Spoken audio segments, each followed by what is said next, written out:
Hi, I'm Jeremy. Guess what? It's Friday!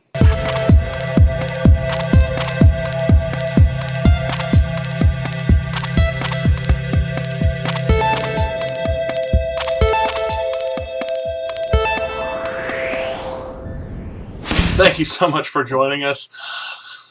It has been a long day. Hopefully, it's been a better day for you guys. Let's get into the news. First story of the day, kind of a throwback to the Attorney General being held in contempt of Congress. Secret wiretap applications have been laid in front of said Congress. Normally, these would have had to been held back as, censored or, top secret or whatever. But, thanks to certain little bylaws, the guy was able to just, sit it out. Daryl Issa from California decided he was going to put these wiretap applications in a message, a non-classified message, to his House Oversight and Government Reform Committee chairperson, and they sent them to each other, and so now it is in the congressional record. For those of you who don't know, the congressional record can be read by any American citizen ever. So, and then the main thing about these wiretap applications is, the Attorney General was saying there's nothing important in there. It didn't cover anything that is any details as far as the whole Fast and Furious operation. Well, it turns out he was lying. A lot. I believe they call that perjury, Mr. Attorney General. Pretty much every detail of the whole operation is in these. So, yeah. Small thing to be withheld. And now we go to, next door to Texas, Louisiana, where Bobby Jindal, the governor, is kind of giving the Supreme Court and the Democratic side of the Congress the double fist, because apparently in the provisions of Obamacare, as it is currently written, states can opt out of its provisions, and he is saying there is no way ever that Louisiana will be participating. And to that I say, good job. And skipping over the border, back here to Houston, actually, into Rice University. If you don't know about Rice, then you are not educated. Smart people, by the way. It's like an Ivy League. You're not beyond kindergarten. Anyway. It's like an Ivy League school, but, in Texas. It's awesome. And so awesome, in fact, they have developed batteries that you create by just spray painting the stuff onto surfaces. The stuff being slightly toxic at the moment. They're working on that part. And it has to be applied in a non-oxygen, completely dry environment. I don't know how they did that in Texas, but... Right. That's almost impossible in Houston, by the by. Either way, major step forward, especially since batteries today are either those cylinders or, those squares that we put into our laptops. Be able to do this, you could completely change the shape and design of a computer. You could even possibly get into, flexible computers. So... This combined with that wireless tech where you can put a battery on a wireless pad and charge it. Yeah, wow. Here comes the future. Speaking of the future, in Michigan, you wouldn't think they're really progressive right now, all their bankruptcy problems and stuff, but they are trying to fight drunk driving with these little urinal cakes. Let's say that again. Urinal cakes. Okay, so these urinal cakes are going to be in the men's stalls, and when a man walks up to it, it will tell them to, if they've been drinking, make sure they get a ride home and don't drive home themselves, because that's stupid.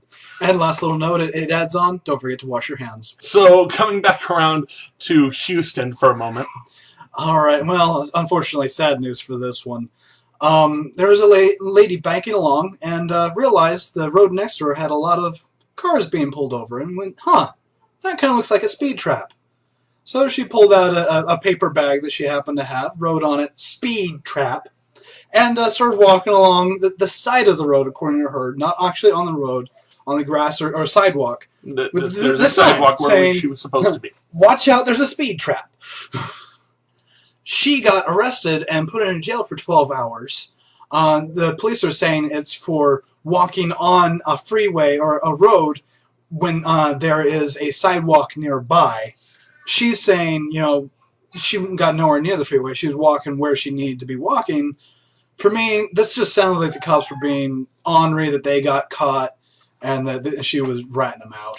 Well, technically, if you ask certain people, if you flash your lights to signify that there's a speed trap, or if you try and warn people going the opposite direction that there is a speed trap, apparently half of the people will tell you that that's illegal and blah blah blah, and it's interfering with police business, and the other half of the people say it's free speech and totally absolutely legit. By the way, also.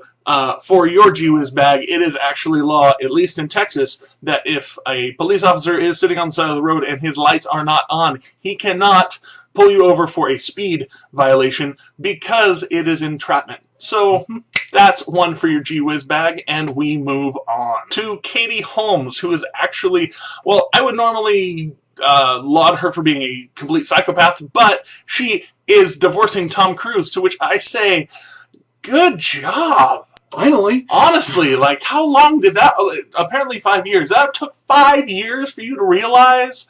I'm sorry. He is a big bucket of crazy. Makes great movies. Makes really blockbustery, fantastic movies. But he is a pot of crazy. Hopefully you get some privacy while you all work your stuff out. And I know how much a divorce sucks. So, be good. And, you're going to be single soon. So...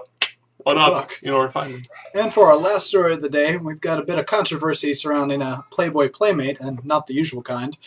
Shara Bashard has been given a visa that is not normally seen given to the average person. Average person. The O1 visa, which is usually reserved for people, usually geniuses, that kind of stuff.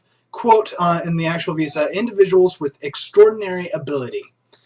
And apparently she demonstrated some extraordinary abilities. Evidently this is a little bit bigger than the Playboy playmate. She's just been kind of the poster child for this, for probably obvious reasons. There are other people that have been using it a little bit more and more recently. The controversy being, that's the only quality you need to get this visa, is extraordinary ability. You don't need any education. You don't need any previous work experience. You don't need really any letters of recommendation. All you need is extraordinary ability. There is no limit on the number of O1 visas that can be handed out per year. I mean, it's kind of a free pass. To be fair to the free pass, one of their examples for extraordinary ability, internationally recognized awards like Nobel Prizes, right, qualify. But what Shara Bashard has is coming up with Frisky Friday. A photo sharing craze, I believe, on Twitter. Right. I'm not going to get into it, otherwise my face is going to get as red as the hat over there. Either way, big controversy surrounding that. I'm not saying I know, but it sounds like fun. Either way, something to definitely look into. A little kind of a hole that might need to get plugged. Either way, it's kind of the... Can we cut that out? No, that's the end. We're done. Thank you so much for watching Extraordinary Times. I'm Jerry. I'm AJ. I like button over here. Favorite button over here. Subscribe somewhere up there. And we will see you next week. Be aware.